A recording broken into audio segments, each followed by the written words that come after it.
Isang mapagpalang gabi po sa bawat isa. Ayan.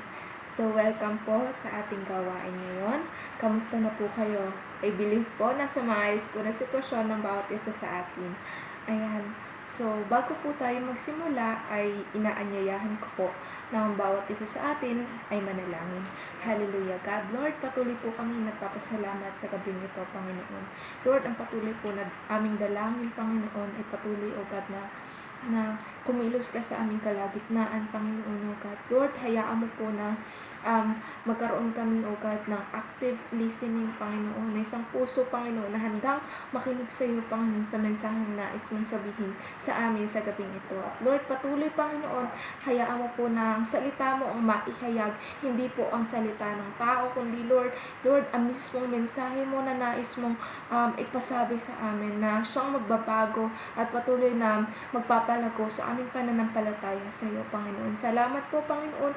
Lord, hayaan mo po na ikaw po ang manguna, Panginoon, sa aming gawain na ito, Panginoon. Sa iyo po namin itinataas ang gawain ito, Panginoon. Sa iyo po ang mataas na papurit, pasasalamat sa pangalan ni Jesus. Amen and amen. Ayan. So, ngayon pong gabing ito, ang ating pong pag-uusapan is a call to remember and obey. Ayan. A call to remember and obey. Ayan. So, ating pong basahin sa Deuteronomy chapter 8. Sabi po dito, sundin ninyong mabuti ang mga kautusang ito na ibinigay ko sa inyo ngayon upang humaba ang inyong buhay, dumami ang inyong lahi, at kayo'y makarating sa lupain ipinangako ni Yahweh sa inyong mga ninuno. Alalahanin ninyo kung paano niya kayo pinatnubayan sa ilang sa loob ng 40 taon upang matuto kayong magpakumbaba. Sinubok niya kayo kung susundin ninyo siya. Tinuruan nga kayong magpakumbaba. Ginutom niya kayo bago binigyan ng mana, isang pagkain hindi ninyo kilala ni ng inyong mga ninuno. Ginawa niya ito upang ipakilala sa inyo na ang tao'y hindi lamang nabubuhay sa pagkain, kundi sa salita rin naman ni Yahweh. Sa loob ng 40 taon, hindi kayo naubusan ng kasuotan, ni hindi kumapal sa kalalakad ang inyong mga talampakan. Itanim ninyo sa inyong isipan na kayo'y itinutuwid niya kung paanong itinutuwid ng Ama ang anak. Kaya, matakot kayo sa Kanya at sundin ang Kanyang mga utos, pagkat kayo'y dadalhin niya sa isang mainam na lupaing sagana sa tubig, maraming batis at bukal na umaagos sa mga burol at mga kapatagan. Sagana rin doon sa trigo, sebada, ubas, igos, granada, olibo at pulot. Doon ay hindi kayo magkukulang ng pagkain o anumang pangangailangan. Ang mga bato roon ay makukunan ng bakal at makukunan ng mga tanso ang mga burol. Mananagana kayo roon sa lahat ng bagay at pupurihin ninyo si Yahweh dahil sa mga ginawa niya sa inyo. Huwag ninyong kalilimutan si Yahweh, sundin ninyo ang kanyang mga utos. Kung kayo'y namumuhay na ng sagana, nakatira na sa magagarang tahanan at marami ng alagang hayop at marami ng natipong pilak at ginto, huwag kayong magmamataas. Huwag nga ninyong kalilimutan si Yahweh na nagpalaya sa inyo mula sa pagkaalipin ng bansang Ehipto. Siya ang pumatnubay sa inyo sa inyong paglalakbay sa malawak at nakatatakot na ilang na puno ng makamandag na mga ahas at alakdan. Nang wala kayong mainom, nagpabukal siya ng tubig mula sa isang malaking bato. Kayo'y pinakain niya roon ng mana, isang pagkain di ninyo kilala. Pinaranas niya kayo ng hirap para kayo'y subukin at turuang magpakumbaba. Ang lahat ng iyo'y sa ikabubuti rin ninyo. Kaya huwag ninyong isa sa loob na ang kayamanan ninyo'y bunga ng sariling lakas at kakayahan. Alalahanin ninyong siya ang nagbibigay sa inyo ng lakas upang managana kayo at ito'y bilang pagtupad niya sa kanyang pangako sa inyong mga ninuno. Kapag siya'y tinalikdan ninyo at sumamba kayo sa Diyos-Diyosan, ngayon pa'y sinasabi kong malilipol kayo balang araw. Kung hindi ninyo diringgin ang kanyang tinig, malilipol kayo tulad ng nangyari sa mga bansang ipinalipol sa inyo ni Yahweh. Ayan po, sa verse po na ito, makikita po natin ang kabutihan ng Panginoon. Kung gaano po siya naging tapat sa mga Israelita nung panahon po na inaalis ng Panginoon ang mga Israelita sa kamay po ng mga Ehipto. So makikita po natin na hindi po pinabayaan ng Diyos ang kanyang bayan. Makikita po natin ang pagsubaybay niya, ang paggabay niya, yung pagpapakain niya, sa mga Israelita. At hindi po natin makikita dito na pinabayaan ng Diyos ang mga Israelita. Bagamat may sinabi po dito na, sabi po dito ng Panginoon na nung wala pong mainom sila, nagpabukal po ang Diyos ng tubig. Nung wala po silang makain, binigyan po sila ng Diyos ng mana, ng pagkain. Hindi po pinabayaan ng Diyos ang kanyang bayan. So, dito po, ang nais pong ipabatid sa atin ay reflect the goodness of God. Let's reflect the goodness of God. Atin pong alalahanin ang katapatan ng Diyos sa ating mga buhay. May tanong po ako sa inyo. Was there a time that God isn't faithful in your life? Meron po bang pagkakataon sa inyong buhay na ang Diyos ay hindi naging tapat sa inyong buhay? I believe po, wala pong oras na ang Panginoon ay hindi naging tapat sa atin. Sapagkat sa mga oras po na tayo tumatawag sa Kanya, kapag tayo po ay nakakaranas na minsan ay magkulang, I believe pinahihintulutan po ito ng Panginoon upang makita po natin na ang ating Diyos ay tapat sa atin. Kung nakakaranas po man po tayo minsan na magkulang, pinaparanas po ito ng Panginoon upang tayo po ay tumawag at makilala na ang Diyos ay nagkakaloob sa atin. Ayan po. So makikita po natin dito sa verse 2. Sabi po sa verse 2, alalahanin ninyo kung paano niya kayo pinatnubayan sa ilang sa loob ng 40 taon upang matuto kayong magpakumbaba. Sinubok na kayo kung susundin ninyo siya. Ayan po. So, makikita po natin dito sa verse na ito, atin pong alalahanin kung paano pong naging tapat ang Diyos sa ating mga buhay. Nasa loob po ng ilang taon na tayo ay nabubuhay, makikita po natin kung paano tayo pinatnubayan ng Diyos. So, kung minsan po ay nakakaranas tayo ng problema, it is for us. Para din po ito sa atin. Bakit po? Kasi hindi po may stretch yung ating pananampalataya kung hindi po tayo makakaranas ng mga problema. So, hindi po tayo tatawag sa Panginoon kung hindi po tayo nakakaranas ng problema. We're able to see that trials are meant to humble and test us to prove our character and to find whether or not we will obey His commands.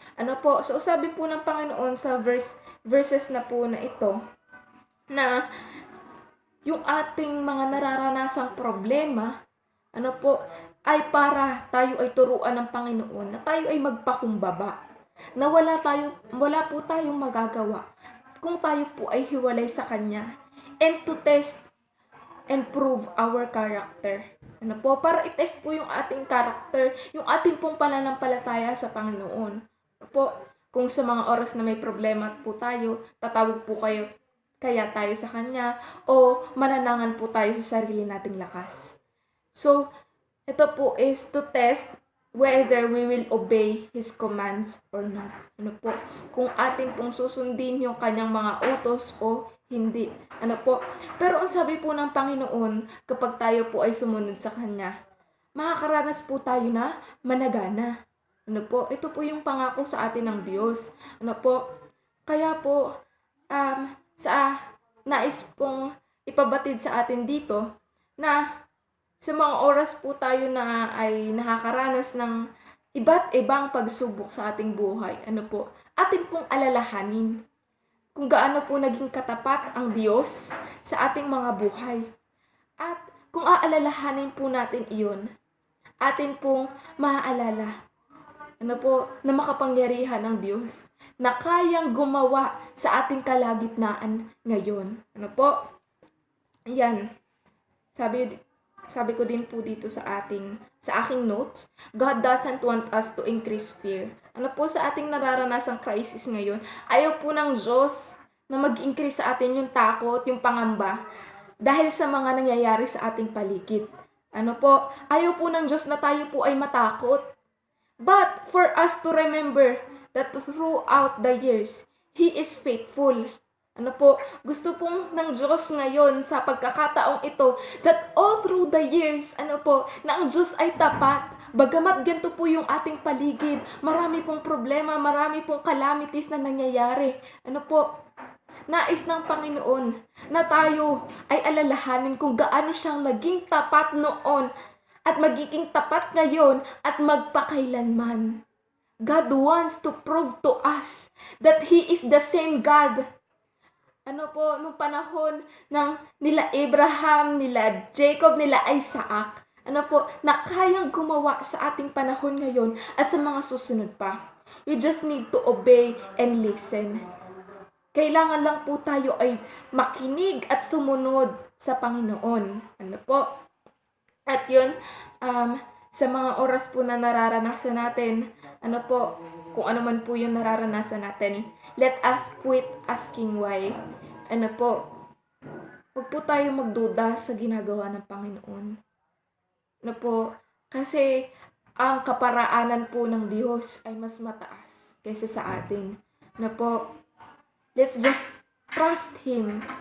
Manampalataya po tayo, magtiwala sa ginagawa ng Panginoon. Because everything na nangyayari sa atin, it is meant for our own good. Yun nga po yung sabi ng Panginoon dito po sa verses na binasa natin, it is meant for our own good. Kung makaranas man po tayo minsan ng kakulangan, it is meant for our own good. Para makilala po natin ang Panginoon. Para mas maranasan po natin ang Panginoon. And as we reflect, let's give thanks for every good and bad situation. Sa oras na maalala natin ang katapatan ng Panginoon, let's give thanks. Magpasalamat po tayo sa Panginoon in every good and bad situation na nangyayari sa atin. Kasi nga po, everything is meant for our own good. Kahit sa tingin po natin na parang, bakit ganito? Parang ang labo ng nangyayari. Parang minsan sinasabi po natin na parang hindi ko magawa ang Panginoon. But, kailangan po natin i-reflect. Kailangan po natin alalahanin na kahit ganun po yung nangyayari, God is working. Ang Diyos po ay gumagawa. Na kahit po in bad situation, God is there. Nandyan po ang Panginoon na kumikilos. Baka po may nais ituro sa atin ng Panginoon. Kaya po natin nararanasan yung mga bagay na iyon. And have a grateful heart. Kailangan po tayo ay magpasalamat sa Panginoon. Kasi po dito kung makikita po natin, yung mga Israelites, sila po ay nagrereklamo. Kung mababasa po natin sa chapter 9, ang mga Israelita ay nagreklamo na dapat hindi na lang sila inialis sa Egypt. Pero ang nais po na ituro sa atin ng Panginoon, na kahit maranasan po natin yung hirap, matuto po tayo magpasalamat sa Panginoon. Kasi nga po, everything is meant for our own good. Even the bad situation, it is meant for our own good. May nais pong ituro sa atin ng Panginoon. Nais niya po na to prove our character and to humble us. So, sa mga sitwasyon po na hindi po kanais-nais man sa ating paningin, tayo po ay matutong magpasalamat sa Panginoon. Matuto po tayo magpasalamat.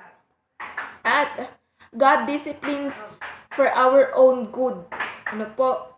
Minsan ang Panginoon ay namamalo po talaga. Pero sabi nga po, siya po ay namamalo at nagtutuwid kung paanong itinutuwid ng Ama ang kanyang anak. Ano po? Kasi ayaw po ng Panginoon na tayo po ay mapahamak. Ayaw po ng Panginoon na ang sundin po natin ay yung nais natin na hindi po ayon sa kanyang kalooban. Na ang pagtutuwid po ng Panginoon ay para sa ating kapakanan. Ano po? Katulad ng isang ama, pinapalo niya ang kanyang anak sapagkat ayaw ng ama na mapahamak ang kanyang anak. Ayaw ng ama na magpatuloy ang kanyang anak sa mali niyang ginagawa. So tayo po ay minsan dinidisiplina po tayo ng Panginoon, pinapalo po tayo sapagkat ayaw ng Diyos na magpatuloy tayo sa ating mga ginagawa na hindi naman tama. Ano po?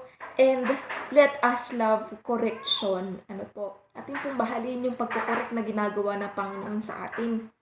Sapagkat ito naman po ay para sa ating ikakabuti. Everything is meant for our own good. Everything is meant for our own good. Lahat po ay para sa ating ikakabuti. Ano po? Dahil mahal po tayo ng Panginoon. At gusto niya po na tayo po ay lumakad sa katuwiran. Gusto po ng Diyos na hindi po tayo lumakad ayon sa ating sariling gusto. Ano po kasi kung susundin po natin yung ating gusto, tayo po ay mapapahamak. May mga bagay na tama sa atin pero sa paningin ng Diyos ay hindi po ito tama. Kaya nga po nandiyan ng Diyos upang tayo po ay gabayan. Ano po? So yun po, number 1, reflect the goodness of God. And number 2, listen, obey, and fear God. So makikita po natin yan sa verse 6 at verse 11. So babasahin ko po ulit. Sabi po dito, kaya matakot kayo sa Kanya at sundin ang Kanyang mga utos. Verse 11, huwag ninyong kalilimutan si Yahweh, sundin ninyo ang Kanyang mga utos. Ayan po, so sabi po ng Panginoon, tayo po ay sundin ang Kanyang mga utos. Ano po? At matakot tayo sa Kanya. So paano po tayo makakasunod kung hindi po tayo nakikinig? At kung wala po tayong takot sa Diyos. Yan po. Sabi ko po dito, we can't obey when we don't listen. Which is true po. Hindi po tayo makakasunod kung hindi po tayo makikinig. And we can't obey right when we don't fear God. We can't obey God right when we don't fear God. Ano po, hindi po tayo makakasunod ng tama sa Panginoon kung hindi po tayo magkakaroon ng banal na pagkatakot sa Kanya. We can obey God rightly when we completely have reverent fear that causes us to fully submit to the will of God. Ano po? So tayo po ay makakasunod ng tama na naaayon sa kalooban ng Panginoon kung meron po tayong banal na pagkatakot na nagkokos sa atin, nagdadahilan for us to fully submit to the will of God. Ano po, kasi meron pong times na pwede po tayong sumunod, pero labag naman po ito sa ating kalooban. So, it is not obedience at all.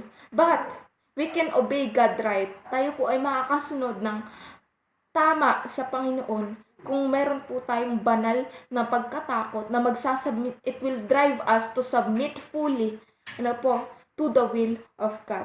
Ano po, kaya nga po sabi nga po sa verse 6, sabi po dito, na kaya matakot kayo sa Kanya at sundin ang Kanyang mga utos. So, ang una pong sinabi, matakot kayo sa Kanya. Ano po? At sundin ang Kanyang mga utos. Sapagkat kung meron po tayong banal na pagkatakot sa Panginoon, matatakot po tayo na gumawa ng mga bagay na hindi ayon sa Kanyang mga kalooban. Na hindi po ayon sa kagustuhan ng Panginoon. Ano po? Matatakot po tayo na magkasala. Ano po, matatakot po tayo na lumayo sa landas na nais ng Panginoon para sa atin. Ano po, kaya nga po mahalaga na meron po tayong banal na pagkatakot sa Panginoon. Ano po, and kailangan po At ang kailangan po ay matuto po tayong sumunod sa Panginoon. Matuto po tayong sumunod sa Kanya sa mga bagay na sinasabi niya sa atin. No po? At matuto din po tayong makinig. Mahalaga po na bukas ang ating pandinig sa nais ipasabi sa atin ng Panginoon. No po? Ayan. And, yun nga po, we can obey, pero minsan ay nagre-reklamo. Pero hindi po ito ang nais ng Panginoon. We must obey fully. Ano po? Kasi nga po, everything is meant for our own good. Yung pagsunod po na ginagawa natin, it is meant for our own good. Yung pakikinig po natin sa Panginoon, it is meant for our own good. Ano po? So, ang tanong po dito, are we still obeying God even if no one sees us? Are we still obeying God even if no one sees us? Ano po? Dahil po sa panahon natin ngayon, ito po, nandito po tayo sa ating mga tahanan. Do we still obey God even if no one sees us? Tayo po ba ay sumusunod pa rin sa Panginoon kahit wala pong nakakakita sa atin? Ano po? Yung pagsunod po natin sa Panginoon, it is not a show. Hindi po siya, ay susunod ako sa Panginoon kasi nakikita ako nito, ganyan. Ano po? Pero, dapat po, ang pagsunod natin, talagang mula sa ating puso. Susunod ako sa Panginoon sapagkat ito yung sinasabi niya sa akin. Susunod ako sa Panginoon sapagkat mahal natin ang Panginoon. Ano po? Ayan nga po. So, kailangan pagsunod natin ay talagang bukal sa ating puso. Ano po? At, sabi po sa verse 18, alalahanin ninyo siya ang nagbibigay sa inyo ng lakas upang managana kayo at ito'y bilang pagtupad niya sa kanyang pangako sa inyong mga ninuno. Ano po? Alalahanin po natin ng Panginoon na nagbibigay sa atin ng lakas upang tayo ay managana. Ano po yung, kung makaranas man po tayo na tayo ay managana, hindi po ito dahil sa ating sariling lakas, kundi dahil po sa ating Panginoon that enables us para managana po. Ano po? So, kung makaranas man po tayo ng kaginhawaan, ito po ang paalala ng Panginoon na huwag nating kalilimutan si Yahweh. Huwag po nating kakalimutan na sumunod sa Kanya at mamuhay ng wasto. So, yun nga po, have a grateful heart always. Ayan. And let's us always reflect kung sino ang Panginoon. At yun nga po, as we remember God, we need to dare. Ayan po. So, meron po akong acronym dito. Dare. D-A-R-E. Letter D, determined. Ano po?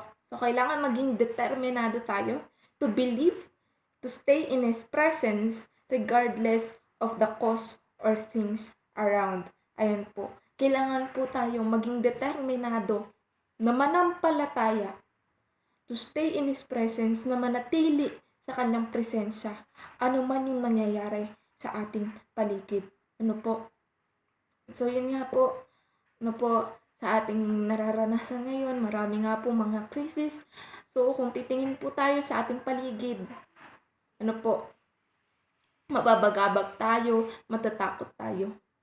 Pero, we must be determined na manampalataya palagi sa ating Panginoon. At manatili sa Kanyang presensya. No matter what, ano man yung nangyayari sa ating paligid. Ano po? So, kailangan we focus our eyes on God. Kasi kung nakafocus po ang ating mga mata sa mga bagay na nasa paligid natin, tayo po ay matatakot, tayo po ay mangangamba. Pero ang nais nga po ng Panginoon, alalahanin natin siya. Alalahanin po natin yung katapatan niya sa ating mga buhay. Kung gaano po siyang naging katapat sa atin noong simula pa. Ano po? Kaya nga po, let us be determined na manampalataya sa ating Panginoon. And letter A, sabi ko po dito sa aking notes, see with eyes of faith beyond circumstances.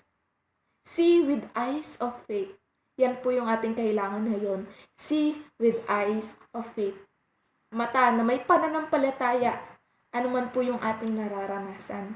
At makibukas din po kayo sa akin sa 2 Korinto, chapter 5, verse 7. 2 Corinthians, chapter 5, verse 7.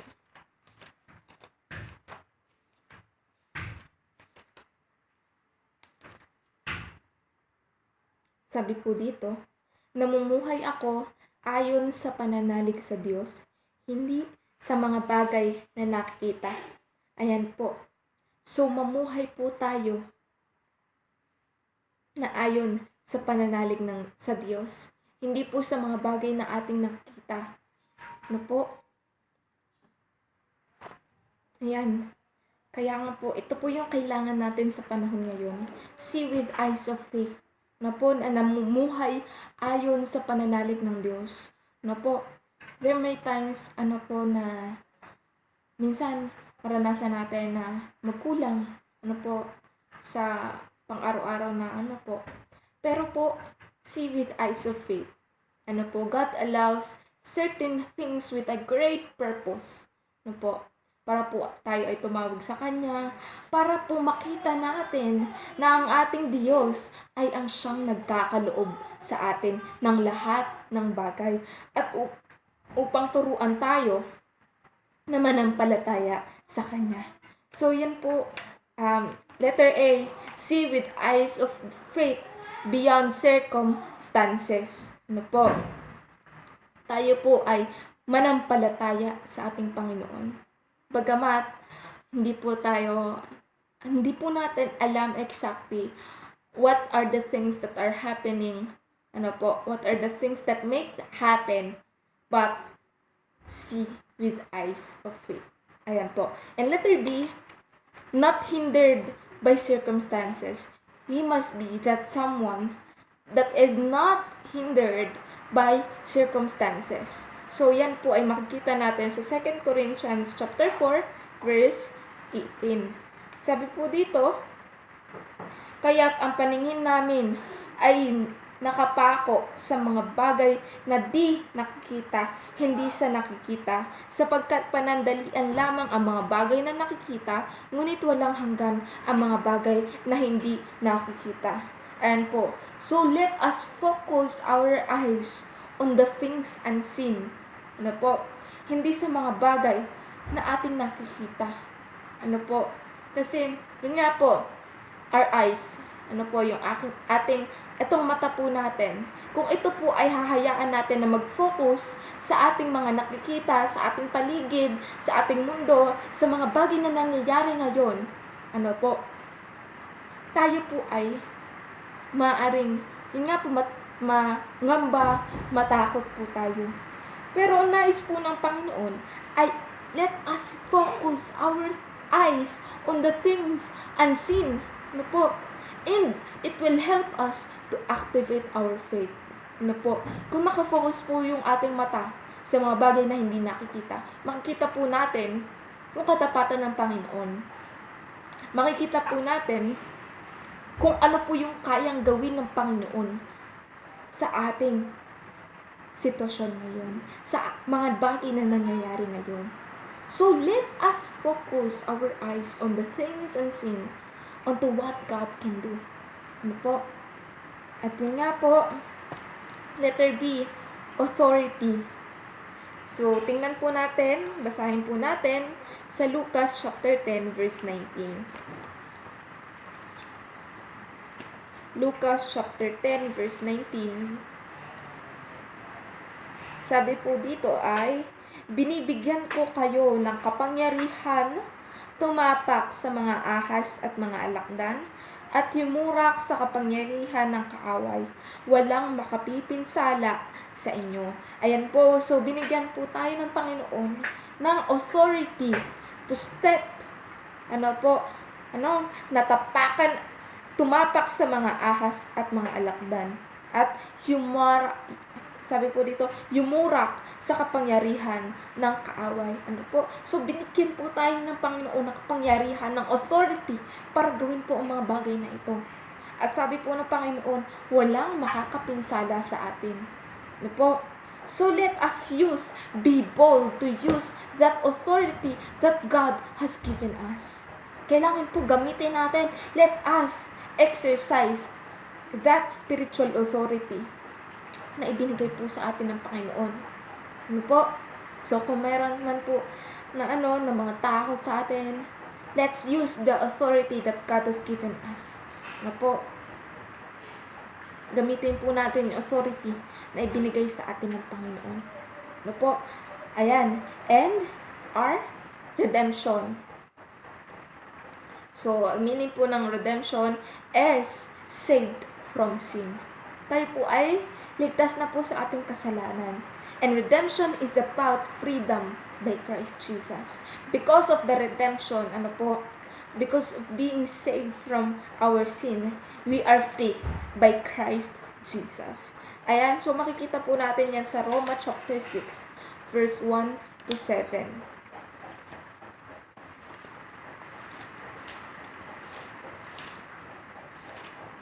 Roma chapter 6, verse 1 to 7. Sabi po dito, ano ngayon ang sasabihin natin? Paano ba tayong magkakasala upang sumasagana sa atin ang kagandahang loob ng Diyos? Hindi, tayo patay na sa kasalanan, kaya't hindi na tayo dapat namumuhay sa pagkakasala. Hindi ba ninyo nalalaman na tayong lahat na nabautismuhan kay Kristo Jesus ay nabautismuhan sa kanyang kamatayan? Sa makatwid tayo'y namatay at nailibing na kasama niya sa pamamagitan ng bautismo upang kung paanong binuhay na muli ni Kristo sa pamamagitan ng dakilang kapangyarihan ng Ama, tayo'y na may mabuhay sa isang bagong pamumuhay. Sapagkat kung nakaisa tayo ni Kristo sa isang kamatayang tulad ng kanyang kamatayan, tiyak na makakaisa niya tayo sa isang muling pagkabuhay tulad ng kanyang pagkabuhay. Alam natin na ang dati nating pagkatao ay ipinakong kasama niya upang mamatay ang makasalanang katawan at hindi na tayo maalipin pa ng kasalanan. Ayan po, dahil po sa ginawa ni Hesukristo sa krus, dahil siya ay napako dito, tayo po ay naligtas sa ating mga kasalanan. At ang nais po ng Panginoon ay hindi po tayo mamuhay sa kasalanan. Ngayon nga po na mayroon na po tayong bagong pamumuhay, ang nais po ng Panginoon ay lumakad po tayo sa katuwiran. Sabi nga po dito sa verse 1, ulitin ko lang po, ano ngayon ang sasabihin natin? Patuloy ba tayo magkakasala upang sumasagana sa atin ang kagandahang loob ng Diyos? Tayo po ba ay magpapatuloy sa kasalanan na ngayon ay talagang sumasagana sa atin kagandahang loob ng Diyos? Naaano po na ba natin na tayo ay nagkakasala sa harapan ng Diyos? Pero tayo po ay kanyang naligtas. Kaya nga po ang nais po ng Panginoon, hindi na po tayo mamuhay in our sinful nature. Sapagkat ang Diyos po ay binigyan na po tayo ng bagong katauhan na hindi yung dati po nating pagkatao ay ating pong iniwan na. So, ngayon po, ito po yung kapangyarihan ng sakripisyo na ginawa ni Jesus Christ. We are saved from our sin. Kaya nga po, wag na po tayo magpaalipin sa kasalanan. Sabi po dito ay, alam natin na ang dati nating pagkatao ay ipinakong kasama niya upang mamatay ang makasalanang katawan at nang hindi na tayo maalipin pa ng kasalanan. Because of Jesus Christ, naipako na po yung dati nating pagkatao upang hindi na po tayo maalipin pa ng kasalanan. So let us live freely in the grace of God. Live freely doing His will.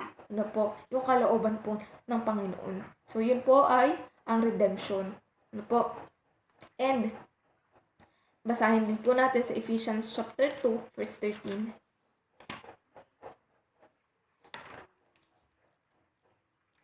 Ephesians chapter 2 verse 13. Sabi po dito ay, ngunit ngayon, dahil sa inyong pakikipag-isa kay Kristo Jesus, kayong dating nasa malayo ay nailapit na sa pamamagitan ng kanyang kamatayan. Ano po? So, yan po. Dahil po kay pakikipag-isa po natin kay kay Jesus Christ, because we received him as our Lord and our Savior. Dati po tayo ay malayo po yung ating ugnayan sa Panginoon.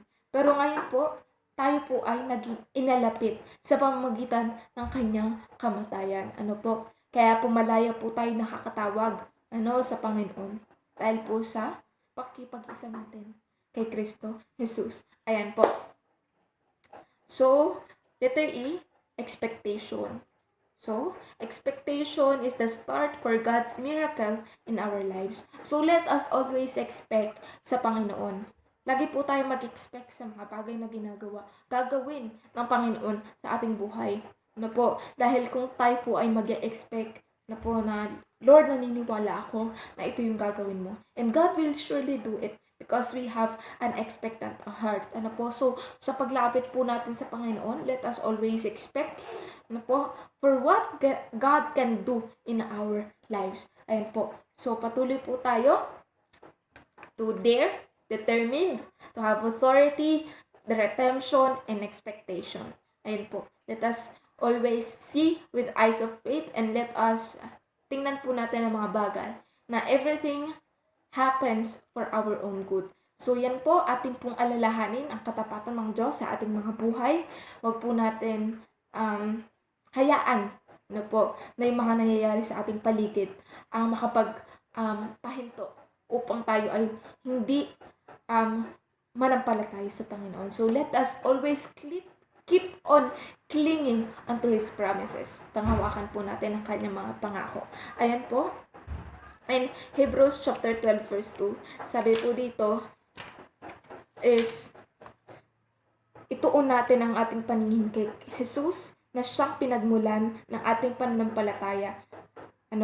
So, Hebrews 12 verse 2a, na ituon po natin ang ating atensyon, ang ating paningin kay Jesus. Hindi po sa mga bagay na nangyayari sa ating paligid, kundi kay Jesus na pinagmulan ng ating pananampalataya. Tayo po ay dadako na po sa ating panalangin.